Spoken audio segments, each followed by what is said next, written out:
Lalo na kapag nailukit mo na, malayo, pinuntahan mo na, nandito na tayo, kukross na po yan. Ibig sabihin, diyan po lumalabas yung aura ng gold.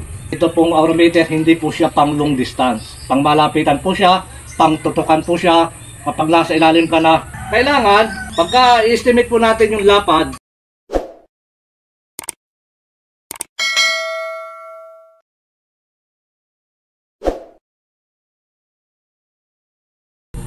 isang mapagpalang araw po at magandang buhay sa atin pong mga kababayan, sa atin pong mga katiis. Muli nyo pa rin po ako samahan sa pagbabahagi pa rin po demo kaalaman na pinusuan po ng ating katiis mula po sa probinsya ng Batangas. Ito po yung long range locator, single antenna. Ito po yung pang long distance, pang malayuan. At ito po yung tagapagturo ng lokasyon kung saan po lumalabas yung aura ng gold, pang ibabaw ng lupa. At sa pag natagpuan na natin, nakita na natin, ito pong long range locator ay magkukross kapag tinapatan at iikot naman po kapag isa lamang. So ito mga kates, mga babayan, ang kampanin po ng 2 pirasong single antenna ay pwede mo po siyang ipag-estimate ng lalim at may paghanap po ng entrance tunnel, exit tunnel, saradong tunnel at maging sasakad deposit. So yun po yung kampanin ng 2 pirasong single antenna. So tagapagturo lamang po siya kung saan lumalabas po yung aura ng gold. At ito katiis, ito naman pong aurometer. Ito po ay isa sa napakahalaga na kaasawa po ng ating long range locator single antenna. At ito po ay ginagamit kapag nalaman mo na kung nasan po yung aura ng gold, susukatin po natin yung lapad na deteksyon. At pag nasukat po natin yan, mag-i-estimate po tayo ng lalim bago po tayo magsimula maghukay. Pero mga katis, bago kayo mag-estimate ng lalim, huwag po muna kayo magbabawas ng lupa o nahukay na. So kailangan hindi pa po siya nagagalaw. So mga kabayan, ito po yung gampanin ng aurometer. At kapag nakapagsimula na po tayong maghukay, na-estimate natin yung lalim kung gaano kalalim, ay ito na po yung ginagamit. Aurometer hanggang sa lumalim po na lumalim. Pero kapag in-estimate mo po yung lalim, kung halimbawa 10 meters yan, kahit 3 beses ka lamang gumamit po ng ating aurometer. So mga kababayan, mga katiis, kapag hindi mo po in-estimate na lalim at wala kang idea na ganun kalalim ng iyong hukayin, so kadalasan pag ikaw ay napalampas at hindi mo po ginamitan ng aurometer, so minsan talaga mawawala po yung deteksyon, na sinasabi pong nawala yung deteksyon. So ibig sabihin ng mga katiis, yan po ay napalampas na kayo at kung kayo po ay doon dumaan sa aura ng gold. So mga katiis, mga kababayan, ito po yung single antenna at ito po yung aurometer. At kasama po dyan yung ating isang tripod antenna na ito po yung pinusuan ng ating katiis. So mga kababayan, mga katiis, muli nyo po ako samahan kung paano po natin ginagawa yung pag-estimate ng lalim gamit po ang magnetic wire. Yan. So ito mga katiis, ito po ay bala-bala. Kung ano po yung ating ibabala, yun po yung ilulocate ng ating 2 pirasong single antenna. At nakadepende na po yan sa iyo kung ano po yung iyong ibabala, kung ano po yung iyong hahanapin. So kung ito po yung 24 carats, kapag binala po natin ang 24 carats, kahit po yun ay 14 carats, ang ibinaon diyan kahit 18 carats, kahit 21 o 24 carats, ay malulukit din po ng ating ibinala. Dahil content din po yun ng gold. Kaya wala po pinipili yung ating locator na mapababa man po yung iyong paglagay ng iyong ibinala o mababa man yung uri na 14 carats. So ilulukit pa rin po niya yung 24 carats na mataas kasi content po yun ng gold at hindi naman po yung silver. So ito pa rin yan mga katis, naway makatulong po yung video ito, lalo na do sa atin pong katis na nagre-request kung paano po i-estimate natin yung lalim bago hukayin. So mga kababayan, ito pong ating 2 pirasong single antenna. Ito po yung malakas. So pang long distance po ito. At sikapin nyo lamang po na pag-aralan lagi, practice yung paggamit natin ng locator. At yan naman po ay kusang ipagkakaloob din sa inyo. At tiwala. At sige po mga kababayan, yung paggamit natin ng locator, isa puso natin. Huwag tayong gagamit ng mainit yung kauluban natin, maglulukit tayo sa area, nakipagtalo tayo sa ating asawa o mainit yung ulo. Kailangan laging fresh yung kaisipan At dapat pagkagagamit ka na dyan, talagang isa-puso mo na, damahin mo na yung paggamit po ng ating locator. So mga kababayan, huwag mo pa rin pong kakalimutan na ipahid po itong dulo ng antena. Lalo na kung ikaw man ay pabago-bago ng pinupuntahan, so magkakaiba po yung content ng lupa. Magkakaiba yung singaw, yung aura ng lupa sa paligid. So mahalaga po yan na para hindi po maalangan yung ating locator sa pinuntahan natin ibang area. So kailangan ipahid mo yung dulo ng antena at mabilis niyang makakabisado agad kung ano po yung ating hinahanap. So ganyan pa rin yan. At kapag kayo po ay maghuhukay, so muli ko pong sinasabi ay wala naman pong mawawala kung susundin nyo po yung batas ng treasure. At higit po dapat yung ating mga kasama, dapat iisa lang po yung kaisipan. Hindi po dapat mag-iisip ng masama sa kapwa para lang suluhin kung ano man po yung ating makukuha at papatayin po yung mga kasama. So huwag po yung gano'n. Kailangan iisa lang po yung kaisipan at kung sino po yung leader, siya lang po yung magdedesisyon, siya po yung masusunod. At higit po yan mga ka-TH, o para hindi po tayo mapagod sa ating hinuhukay, ay dapat kailangang iisa yung ating kaisipan. So ito pa rin mga ka-TH, mga babayan, muli ko pa rin po i-demo yung bala po natin dito 24 carats.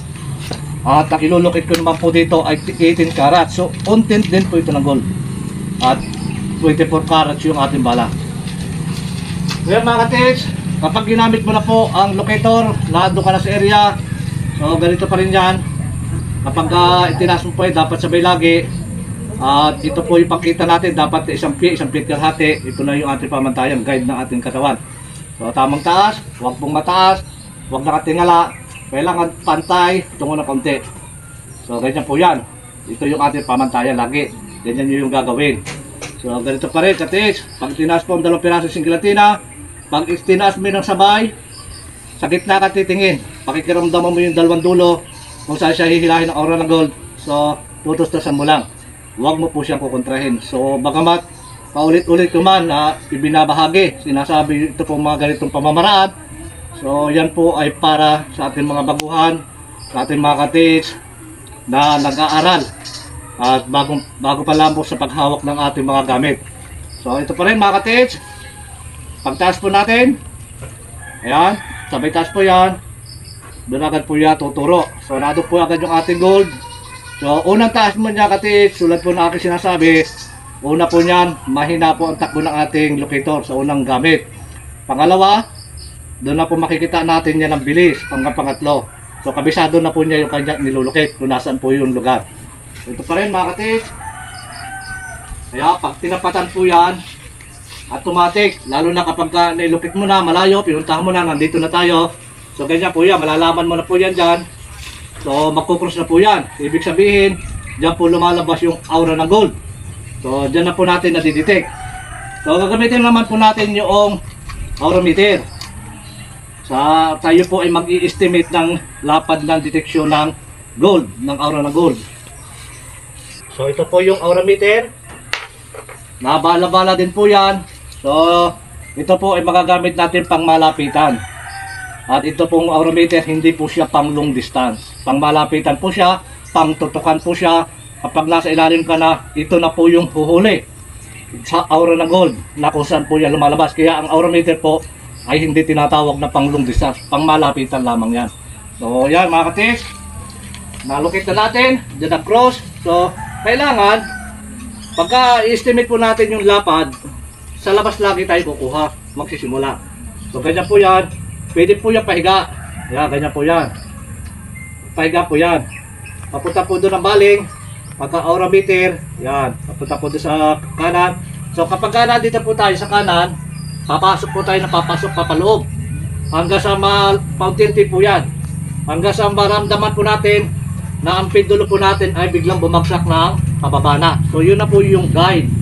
Nandun na po yung aura ng gold. Kung yan po ay box cement, hindi po kasama dyan yung box niya. Ang nalulukit lang po nito, yung mismong items na, kung gaano siya kalapad. So nandyan po yan, tatandaan nyo. Ganon din po dito, papasok kayo sa kaliwa. Hanggang sa mag-bounce po yan, tandaan nyo yan. At ganoon din po, dito sa ulian at sa dulo, hanggang sa kwadrado nyo yung pag-estimate ng lapad ng deteksyon. Pagkatapos po nyan, Kung ito po ay 1 meter by 1 meter, mismo gitna.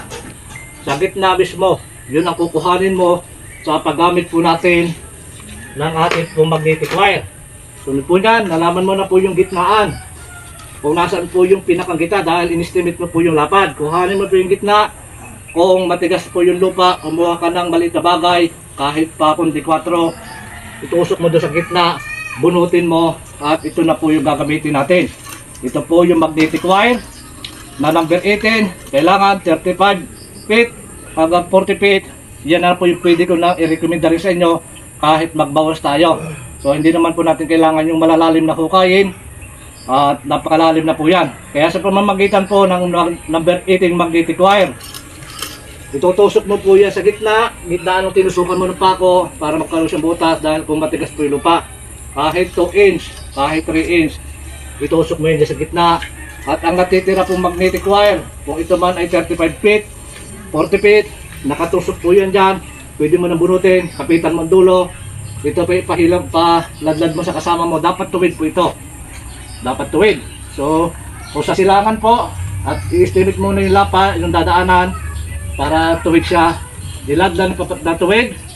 Pag nailadlan at naubos na po yan, kapit mo po yung dito yung dulo. Kapit niya rin yung dulo doon sa dulo. So, hilahin nyo po muna yan, para tumuwid po yung magnetic wire. Dahan-dahan ibababa, tuwid. At itutusok na po ulit itong dulo ng magnetic wire. So pagkapag ginamit nyo po yung aurometer o maging triple antenna, maging single antenna, kung ang ladlad po ng ating magnetic wire papunta sa silangan, dito po tayo sa north. North po tayo, mula dito 5 meters, tumayo ka, dito ka humarap sa south.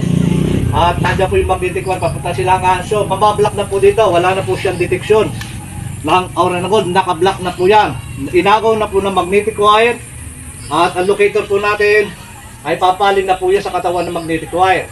So doon na po natin yan nahanapin at pag natagpuan natin yan doon, gamit po natin ang locator, mag-cross yan doon sa katawan ng magnetic wire, aura meter. So kung yan po ibinibigay, kung saan po yan nakita, kung 15 meters po yan, halimbawa mula po doon ay mimetrohin mo na hanggang dito sa atin pong tinusukan ng magnetic wire, kung ano po yung metro niya, at hanggang dito 15 meters 15 meters din po yung lalim niya na atin pong hukayin. So ganyan mga katiis, hindi na po tayo magta-times to dahil magnetic wire na po yung gamit natin. So sa pamamaraan pa rin po ng manual na pamamaraan, gamit po ang 2 pirasong single antenna. Kapag itinaas mo po yan, magpo-cross, kailangan alam na po natin yung guide, yung hangganan, yung pinakapagitan niya. Kapag lalabas po tayo dyan, bubuka po yan, dito po yung magpo-cross, lalabas po tayo dyan, bubuka. Huwag nyo nakihitayin na bumalik siya. Pagka lumabas po tayo, bubuka yan, at pag bumuka po yan, nakaganyan na po yung pantay na. So, kaparoon po yan, dahan-dahan po tayong lalakad. Na dinadama po natin yung pagpisil, yung paghawak po natin sa locator, isinasa puso, at iniisip po natin yung kung gaano kalalim. So ang paglakad po, paa, dapat ganyan lang, dire-diretso, tuwid. Kung saan po itong mag-cross, kung halimbawa ay nag-cross sa 5 meters times 2 yun, magiging 10 meters po yan.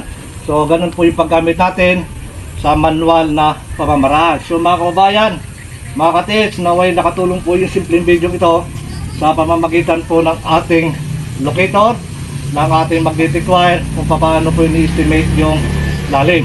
At ito pa rin mga katiis, mga kababayan, ito po yung triple antenna na aking puli po ididimo.